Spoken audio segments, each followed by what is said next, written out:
Yes, en hallo daar kijkers. Ons is weer eens terug met een nieuwe episode van Gooi Kolla. Is weer eens een wonderlijke vrijdag. Die zon schijnt. En ik is bij mede-aanbieder Andrew Poelman. Andrew, vertel net een beetje de kijkers wat is op onze spacekaart vandaag. Ja, het is altijd een goede tijd om te braaien. Maar ja, natuurlijk, ons zien baie uit na hierdie naweek. Natuurlijk, maar is 'n cricketspan wat hier so teen Suid-Afrika speel.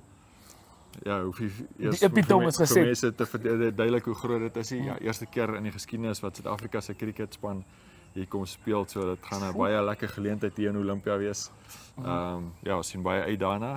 En ja, om dit so 'n bietjie warm te maak, gesels ons so 'n bietjie dan met 'n voormalige cricketkaptein van die Mawia, Harold Burger. En ja, ons sien uit om met hom te gesels. Oké, nou mijn vraag voor jou is, ik verstaan tickets is allemaal sold out. Ja, so dit is al maandag gewees dat Cricket Namibia dit al aangekondig het op hulle sosiale media. So ja, ek dink baie mense wat nog graag sou wou ingekom het daar in die stadion. Ja. Bietjie laat geslaap het miskien, maar ja, ja, die res moet maar dit op televisie volg. Nonetheless, ons zien voor het, dit gaat een groot wedstrijd wees. En denk je dat gaat een upset wees tussen ons en die Proteas? Yes, like ek sal dit nogal like. Yes, like ons sal maar kyk. Ja, Suid-Afrika het 'n goeie span.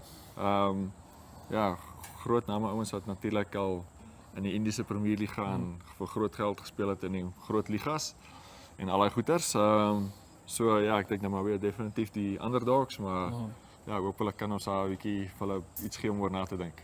Yes, daar hoor jullie kijkers. En ons, Patricia is ook beetje bezig in haar braaihoekie. Ze is zelfs beetje met een van die spelers wat volleybal speelt. Dat is die NWF Cup wat aan de gang is bij Ramatex hierdie naweek. So ons zien ook vooruit vir die, nee? Ja, is 'n kompeterende liga wat hulle nogal daar so aan die gang het. En so ja, hy sal 'n bietjie vir ons verduidelik hoe dit werk.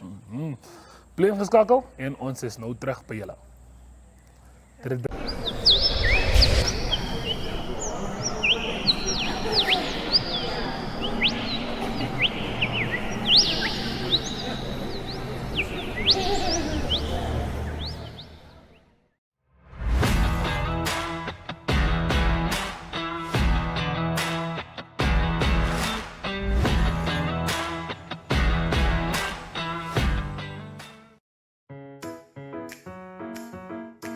Oké kijkers, so dit lyk vir my op hierdie episode is ek wat die inkoppies doen. Jy stuur nooit